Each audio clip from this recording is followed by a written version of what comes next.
नमस्कार दोस्तों, स्वागत है आप सभी का। आज इस वीडियो में हम बात करेंगे काच्छाथीवू आइलैंड के बारे में।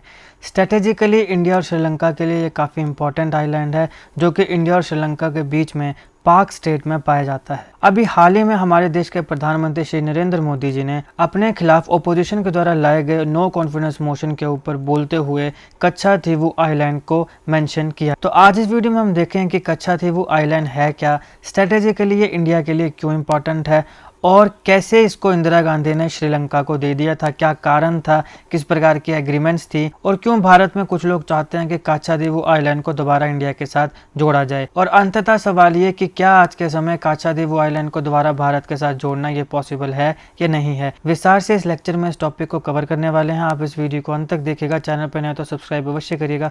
Politics, economy, GK, geography, science, environment and ecology की तमाम वीडियोस को देखने के लिए एक बार हमारी प्लेलिस्ट को जरूर चेक करिएगा।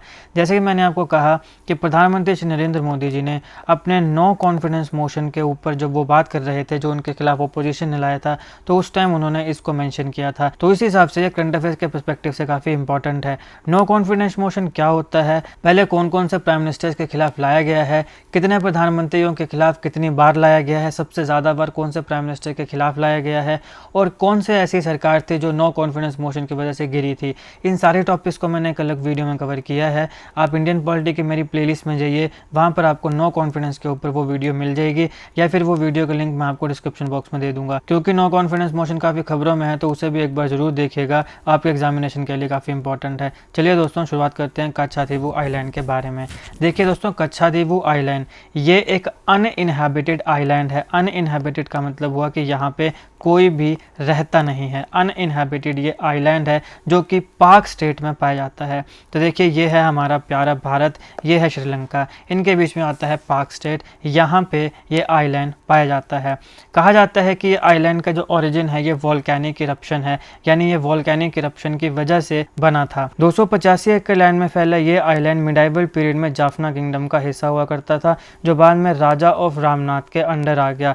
रामनाथ, जिसका अलग नाम रामनाथापुरम भी है। बाद में ब्रिटिश इंडियन गवर्नमेंट और सीलोन गवर्नमेंट, सीलोन जो अभी का श्रीलंका है, श्रीलंका का पहले नाम था सीलोन, ध्यान रखिएगा, इन दोनों के बीच में एक एग्रीमेंट होती है। उस एग्रीमेंट के तहत गल्फ ऑफ मन्नार और जो पाक स्टेट है उनके एरियाज़ की डिलिमिटेशन होती है। इस डिलिमिटेशन के तहत काच्छाथीवू आइलैंड जो है वो मद्रास प्रेसिडेंसी में आ जाता है। अब काफ़ी समय तक तो सब बढ़िया चला, लेकिन 1921 में पहली बार भारत और श्रीलंका दोनों काच्छाथीवू आइलैंड पर जो फिशिंग राइट्स हैं उन पर अपना दावा ठोकने लगे। लेकिन अभी तक यहाँ पे कोई भी बड़ा एक प्रॉब्लम क्रिएट नहीं हुई थी, बस यहाँ पे दावे किए जा रहे थे। और जो फिशरमैन था, चाहे वो भारत को या श्रीलंका का, दोनों वहाँ पे इजीली इंडिपेंडेंटली फिशिंग कर रहा था। फिर साल 1974 में भारत के प्राइम मिनिस्टर इंदिरा गांधी और श्रीलंका के प्राइम मिनिस्टर श्री मावो बंदरनाइके, इन दोनों के बीच में इंडो श्रीलंकन मैरीटाइम एग्रीमेंट होती है, जिसका मेन एम था भारत और श्रीलंका के बीच में जो मैरीटाइम बाउंड्रीज हैं उन्हें सेटल करना। इस एग्रीमेंट के तहत जो काच्छाथीवू आइलैंड था उसे श्रीलंका को दे दिया। अब इस टॉपिक को आगे कंटिन्यू करने से पहले कुछ इंपॉर्टेंट चीज़ें जो आपको श्रीलंका की इस प्राइम मिनिस्टर श्री मावो बंदरनाइके के बारे में जाननी चाहिए, जो आपके एग्जामिनेशन के लिए और जीके पॉइंट ऑफ व्यू से काफ़ी इंपॉर्टेंट है। और वो ये कि 1960 में जब ये श्रीलंका की प्राइम मिनिस्टर बनी थी, तो उस समय ये दुनिया की पहली महिला प्राइम मिनिस्टर थी किसी भी देश की। तो ये आपने ध्यान रखना है कि 1960 में डोमिनियन ऑफ सिलोम की जब ये प्राइम मिनिस्टर बनी, तो ये वर्ल्ड की फर्स्ट एवर प्राइम मिनिस्टर थी। ये आपने ध्यान रखना है, बंदरनाइके, श्री मावो बंदरनाइके। अब 1974 में इस एग्रीमेंट के तहत जब काच्छाथीवू को Indian prime minister Indira Gandhi ने श्रीलंका को दे दिया, तो भारत में बहुत ज़्यादा प्रोटेस्ट हुए। काफ़ी लोग इससे नाराज़ थे कि आपने भारत के एक टुकड़े को श्रीलंका को क्यों दे दिया। मगर सबसे ज़्यादा क्रिटिसिज्म हुआ तमिलनाडु से। वहाँ के एक्स मुख्यमंत्री एम करुणानिधि जी ने इंदिरा गांधी को चिट्ठी लिखकर अपनी नाराज़गी जाहिर करी। उन्होंने कहा कि how the land was historically a part of Ramnath zamindari ceded to Sri Lanka, कि एक ऐसा पीस ऑफ लैंड जो हिस्टोरिकली रामनाथ की जमींदारी का हिस्सा रहा है उसे आपने श्रीलंका को कैसे दे दिया। अभी जो इंडो श्रीलंकन मैरीटाइम एग्रीमेंट थी, इसके तहत कच्छातीवू आइलैंड तो श्रीलंका में चला गया, लेकिन यहाँ पे स्पेसिफाई नहीं किया गया था फिशिंग राइट्स के ऊपर कि यहाँ पे जो कच्छातीवू आइलैंड है, इसके आसपास का जो वाटर है, क्या यहाँ पे इंडियन फिशरमैन फिशिंग कर सकते हैं कि नहीं कर सकते हैं। तो इसलिए इंडियन फिशरमैन जो हैं, इस एग्रीमेंट के तहत उन्हें अलो किया गया कि वो वहाँ पे फिशिंग कर सकते हैं कच्छातीवू आइलैंड के अराउंड। इसके साथ साथ वहाँ पर वो अपने जो नेट्स होते हैं, फिशिंग नेट्स, उन्हें भी ड्राई कर सकते हैं, सूखने डाल सकते हैं। अब आती है इमरजेंसी। आप सब जानते हैं इमरजेंसी भारतीय लोकतंत्र का एक काला अध्याय है। इमरजेंसी के तहत 1976 में तमिलनाडु की जो गवर्नमेंट थी उसे डिसमिस कर दिया गया और स्टेट असेंबली और पार्लियामेंट को पूछे बिना ही वहाँ पे एक और एग्रीमेंट श्रीलंका के साथ फाइनलाइज की गई। अभी जो 1976 की एग्रीमेंट थी, इसके तहत गल्फ ऑफ मन्नार और जो बे ऑफ बंगाल है, इनकी बाउंड्रीज को डिटरमाइन किया गया। तो यहाँ पे दो एग्रीमेंट्स थी, 1974 और 1976। 74 के तहत जो कच्छातीवू आइलैंड है उसे श्रीलंका को दे दिया गया और 1976 के तहत गल्फ ऑफ मन्नार और बे ऑफ बंगाल जो थी उसकी बाउंड्रीज डिटरमाइन हुई। लेकिन यहाँ पे सिर्फ बाउंड्री डिटरमाइन नहीं हुई, यहाँ पे दोनों कंट्रीज़ के जो फिशरमैन हैं उन्हें एक दूसरे देश के वाटर में फ़िशिंग करने से रिस्ट्रिक्ट भी कर दिया गया। इस एग्रीमेंट के तहत भारत और श्रीलंका, इन दोनों के बीच में एक्सक्लूसिव इकोनॉमिक जोन्स बने और यहाँ पे कहा गया कि दोनों देश अपने अपने एक्सक्लूसिव इकोनॉमिक जोन्स में सोवरन राइट्स को एक्सरसाइज कर सकते हैं, चाहे वो वहाँ के उस एक्सक्लूसिव इकोनॉमिक जोन्स के लिविंग रिसोर्सेज हों या नॉन लिविंग रिसोर्सेज हों, लेकिन अपने अपने रिस्पेक्टिव जोन्स में, एक दूसरे की जोन में नहीं, सिर्फ और सिर्फ अपने रिस्पेक्टिव जोन में। इस एग्रीमेंट के तहत क्या कहा गया? इस एग्रीमेंट के तहत कहा गया, the fishing vessels and fisherman of India shall not engage in fishing in the historic waters, territorial sea और exclusive economic zone of Sri Lanka. कि भारत के जो फिशरमैन हैं और जो फिशिंग वेसल्स हैं वो किसी भी प्रकार की फ़िशिंग एक्टिविटी में इंगेज नहीं होंगे जो हिस्टोरिक वाटर है श्रीलंका का, जो टेरिटोरियल सी है श्रीलंका की और जो एक्सक्लूसिव इकोनॉमिक जोन है श्रीलंका की। उसी के साथ साथ nor shall the fishing vessels and fisherman of Sri Lanka engage in fishing in the historic waters, territorial sea and exclusive economic zone of India. कि ना ही श्रीलंका का कोई फिशरमैन या जो फिशिंग वेसल्स हैं वो भारत के हिस्टोरिक वाटर, टेरिटोरियल सी और एक्सक्लूसिव इकोनॉमिक जोन्स, इसमें किसी भी प्रकार की फ़िशिंग एक्टिविटी में इंगेज होगा। मगर यहाँ पे एक बात ये थी कि without the express permission of Sri Lanka और इंडिया एज द केस में भी, कि अगर आपको श्रीलंका या इंडिया अलो नहीं करता है तो आप एक दूसरे की हिस्टोरिक वाटर्स में, टेरिटोरियल सी में और एक्सक्लूसिव इकोनॉमिक जोन में किसी भी प्रकार की फ़िशिंग एक्टिविटी में इंगेज नहीं हो सकते हैं। ये इस एग्रीमेंट में कहा गया। 1991 में तमिलनाडु की असेंबली ने एक रेजोल्यूशन को अडॉप्ट किया जिसके तहत वहाँ डिमांड किया गया रिट्रीवल ऑफ कच्छातीवू। रिट्रीवल का मतलब होता है वापसी, वापस मांगना। तो कच्छातीवू जो है उसे वापस भारत में जोड़ा जाए, तमिलनाडु में जोड़ा जाए। अब यहाँ पे शुरू हो जाता है सिविल वॉर। श्रीलंका का एक काफ़ी समय जो है वो सिविल वॉर में गया है। सिविल वॉर के तहत जो लिट्टे हैं, liberation tigers of Tamil Eelam, इन्होंने जो नॉर्दर्न बॉर्डर था श्रीलंका का उसे कंट्रोल कर लिया। जब लिट्टे के आतंकियों के द्वारा नॉर्दर्न बॉर्डर को कंट्रोल किया गया तो यहाँ पे जो इंडियन साइड के फिशरमैन थे उन्हें इजी एक्सेस मिल गया वहाँ पे पूरे के पूरे कच्छातीवू आइलैंड के वाटर में फ़िशिंग करने का। अब यहाँ पे आता है 2008 में एक्स चीफ मिनिस्टर जो कि अभी इस दुनिया में नहीं है, जयललिता जी, वो सुप्रीम कोर्ट पहुँच गई। सुप्रीम कोर्ट में उन्होंने कहा कि 1974 और 76 में जो कच्छातीवू एग्रीमेंट्स हुई हैं उन्हें नलीफाई किया जाए, यानी उन्हें ख़त्म किया जाए। नलीफाई करने का मतलब होता है ख़त्म करना, तो उन्हें ख़त्म किया जाए। अब यहाँ पे सिविल वॉर लगभग खात्मे के कगार पर था। श्रीलंका गवर्नमेंट और लिट्टे के बीच में काफ़ी साल सिविल वॉर जो चला वो अंततः 2009 में ख़त्म हो गया। और जैसे ही ये ख़त्म हुआ इसके बाद श्रीलंका की जो गवर्नमेंट थी उसने अपनी मैरीटाइम बाउंड्रीज़ में सिक्योरिटी को स्ट्रेंथन कर लिया। अब हम देखते हैं कि भारत और श्रीलंका दोनों देशों में जो लोग कहते हैं कि जैसे भारत में कुछ लोग कहते हैं कि कच्छातीवू आइलैंड भारत के पास आना चाहिए, श्रीलंका वाले कहते हैं कि नहीं अब हमारे पास है, हमारे पास ही रहेगा। तो अब हम देखेंगे कि इसके पीछे क्या तथ्य हैं, क्यों भारत के कुछ लोग कच्चाथीवू आइलैंड को भारत में जोड़ना चाहते हैं, क्यों श्रीलंका के लोग कच्चाथीवू आइलैंड को श्रीलंका के साथ ही रहने देना चाहते हैं। सबसे पहले हम बात करते हैं भारत की। देखिए, भारत में जैसे मैंने कहा कि बहुत से लोगों ने इसका प्रोटेस्ट किया, लेकिन सबसे ज़्यादा प्रोटेस्ट कहाँ पर आया? तमिलनाडु में आया, क्योंकि तमिलनाडु की कोस्टल लाइन है और तमिलनाडु में बहुत ज़्यादा फिशरमैन हैं। तो भारत के लोग जो ये कहते हैं कि कच्चाथीवू आइलैंड को भारत के साथ जुड़ना चाहिए, उनके पीछे तर्क क्या हैं? सबसे पहले राजा ऑफ रामनाथ। हमने देखा कि हिस्टोरिकली मिडाइवल एरिया में ये जाफना किंगडम का हिस्सा था कच्चाथीवू आइलैंड, बाद में ये राजा ऑफ रामनाथ के अंडर आया। तो यहाँ पे बोला जाता है कि हिस्टोरिकली ये जो एरिया है ये भारत का एरिया है। दूसरा आता है मद्रास प्रेसिडेंसी। जब ब्रिटिश इंडियन गवर्नमेंट और सिलोन की गवर्नमेंट के बीच में एग्रीमेंट हुई और उस एग्रीमेंट के तहत जब गल्फ ऑफ मन्नार को और पाक स्टेट की डिलिमिटेशन हुई, तो उस समय जो ये कच्चाथीवू आइलैंड था ये मद्रास प्रेसिडेंसी के अंडर आया था। तीसरा आता है लेस क्वांटिटी ऑफ फिशेस। देखिए, भारत की जो साइड वाटर है वहाँ पे फिशेस की क्वांटिटी कम है, जो श्रीलंका की साइड वाला वाटर है वहाँ फिशेस की जो क्वांटिटी है वो बहुत ज़्यादा है।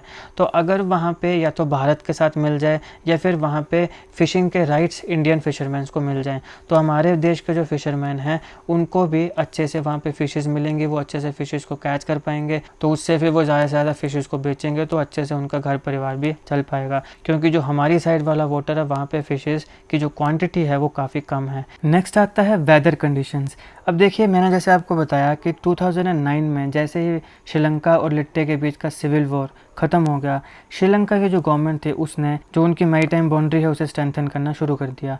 तो अब होता क्या है कि कई बार हमारे भारत के जो फिशरमैन हैं उन्हें पकड़ लिया जाता है। अब वेदर कंडीशन का यहाँ पे क्या मतलब है? देखिए, ज़रूरी नहीं है कि भारत का जो फिशरमैन है वो श्रीलंका की साइड फ़िशिंग करने के लिए ही जाए, ऐसा नहीं है। कई बार क्या होता है, वेदर कंडीशन ख़राब हो जाती हैं, तो उसकी वजह से अपनी जान बचाने के लिए हमारा जो फिशरमैन है कुछ और कोई रास्ता नहीं सोचता है, तो इसलिए वो श्रीलंका की तरफ चल जाता है, क्योंकि जान तो भैया सबको प्यारी होती है। लेकिन उसके बावजूद भी उसको पकड़ लिया जाता है, फिर उसके डॉक्यूमेंट्स वगैरह चेक होते हैं, और कई बार अगर नहीं होगा उनके पास डॉक्यूमेंट्स तो फिर वहाँ पर उसको प्रताड़ना का सामना करना पड़ता है। तो अगर कच्चाथीवू आइलैंड भारत में मिल जाता या फिर कच्चाथीवू आइलैंड जो है उसमें एक्सक्लूसिव राइट्स मिल जाएँ दोनों देशों के फिशरमैन्स को, तो इस प्रकार की कंडीशंस नहीं बनेंगी। और फिर आता है फिशरमैन का लिवलीहुड। जैसे मैंने आपको कहा कि भारत की साइड का जो वाटर है उसमें कम फिशेज़ हैं, जो श्रीलंका की साइड वाला जो वाटर है वहाँ पे ज़्यादा फिशेज़ हैं। तो अगर वहाँ पे सबको इक्वल राइट्स मिल जाएँ दोनों देशों के फिशरमैन को, तो हमारे भारत का जो फिशरमैन है उसका लिवलीहुड भी काफ़ी अच्छे से चल पड़ेगा। अब यहाँ पर मैंने आपको बात करी वेदर कंडीशंस की, तो वेदर कंडीशंस की जब हम बात करते हैं तो वहाँ पर वेदर अलर्ट्स आते हैं। IMD इंडियन मेट्रोलॉजिकल डिपार्टमेंट के द्वारा 4 तरीके के वेदर अलर्ट्स दिए जाते हैं। डिपेंड करता है कि किस प्रकार का क्लाइमेट है। कौन कौन से अलर्ट्स होते हैं? ये रेड अलर्ट होता है, ऑरेंज अलर्ट होता है, येलो अलर्ट होता है और ग्रीन अलर्ट होता है। ये चारों अलर्ट्स क्या होते हैं, कौन से क्लाइमेट में कौन सा अलर्ट दिया जाता है दोस्तों, इसको मैंने एक अलग वीडियो में कवर किया है, व्हाट आर वेदर अलर्ट्स। अगर आप चाहें तो आप इसे देख सकते हैं, इसका लिंक मैं आपको डिस्क्रिप्शन बॉक्स में दे दूंगा। और क्योंकि ये काफ़ी खबरों में था तो हाई चांसेस हैं कि इससे रिलेटेड क्वेश्चंस आएंगे। इसके साथ साथ और चीज़ें जो खबरों में थी वो थी cloud burst, flash floods, right. तो इन चीज़ों को भी मैंने एक अलग वीडियोज़ में कवर किया है, जिनका लिंक मैं आपको डिस्क्रिप्शन में दे दूंगा। अगर आप चाहें तो देख सकते हैं। क्लाउड बर्स्ट क्या होते हैं, फ्लैश फ्लड्स क्या होते हैं, मैंने एनिमेशन के माध्यम से इनको समझाया है। वेदर अलर्ट्स क्या होते हैं, कौन से क्लाइमेट में कौन सा अलर्ट दिया जाएगा IMD के द्वारा, इनको सबको मैंने इस वीडियो में कवर किया है। तो हम तीनों वीडियोज़ को देख सकते हैं। और एक मैंने नो कॉन्फिडेंस मोशन वाली वीडियो बताई, उन चारों वीडियोज़ का लिंक आपको डिस्क्रिप्शन बॉक्स में मिल जाएगा। तो अब हमने इंडिया वालों की बात कर ली, अब हम श्रीलंका वालों की बात कर लेते हैं कि उनका इसके ऊपर क्या कहना है। देखिए, श्रीलंका के लोगों का यहाँ पे कहना है कि सबसे पहले 1974 की एग्रीमेंट के तहत आपने कच्चाथीवू आइलैंड को श्रीलंका को दिया था। फिर 1976 के एग्रीमेंट के तहत ये डिसाइड हुआ था कि यहाँ पे एक्सक्लूसिव इकोनॉमिक जोन्स हैं और एक दूसरे की टेरिटरी में, एक दूसरे की एक्सक्लूसिव इकोनॉमिक जोन में कोई भी व्यक्ति फिशिंग नहीं करेगा। दूसरी बात आती है डिप्लीशन ऑफ रिसोर्सेज।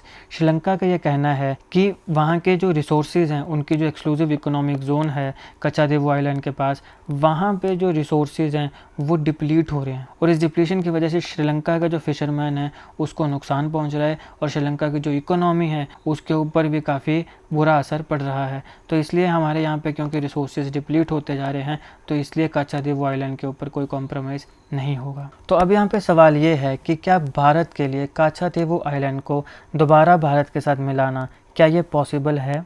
तो देखिए दोस्तों, 2014 में मद्रास हाई कोर्ट में एक पीआईएल डाली गई, जिसको रिस्पॉन्ड करते हुए सेंट्रल गवर्नमेंट ने इन्फॉर्म किया है। और बड़े ध्यान से देखिएगा कि श्रीलंका की सॉवरेनिटी जो है कच्छाथीवु आइलैंड के ऊपर, ये सेटल्ड मैटर है, यानी ऑलरेडी ये सेटल हो चुका है। इसलिए जो इंडिया के फिशरमैन हैं वो कोई भी राइट्स इंजॉय नहीं करते हैं उस रीजन में जो कि पहले से श्रीलंका का हो गया है। तो इसलिए वहाँ पे अपनी जो फ़िशिंग एक्टिविटीज़ है वहाँ पर वो इंगेज ना हो, क्योंकि वहाँ पे उनके पास फ़िशिंग एक्टिविटीज़ में इंगेज होने का कोई भी राइट नहीं है। तो ये हो गई मद्रास हाई कोर्ट की बात। वैसे हमारे अटॉर्नी जनरल साहब ने एक बार सेंटर को कोर्ट में एक केस में रिप्रेजेंट करते हुए कहा था कि Katchatheevu was gone to Sri Lanka by an agreement in 1974। Katchatheevu जो है ये श्रीलंका को चला गया है एक एग्रीमेंट के तहत जो हुई थी 1974 में। It was ceded and now act as a boundary, उसको दे दिया गया और अब वो बाउंड्री की तरह काम करता है। How can it be taken back today, आज कैसे आप उसको वापस ले सकते हैं। If you want Katchatheevu back you will have to go to war to get it back.